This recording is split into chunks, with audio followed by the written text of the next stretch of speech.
I log into the account. Now I have pasted my wallet address here. This is my wallet address. I have copied it from here and then pasted here.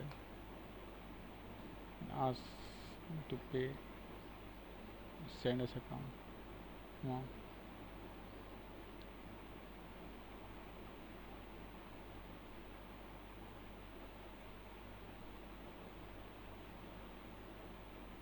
Okay, so we get the amount is our increase. That's how we can get the fake currency.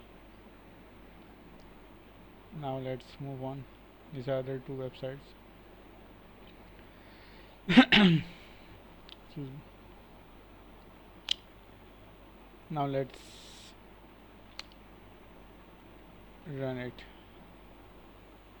and deploy it. Server deploy.js.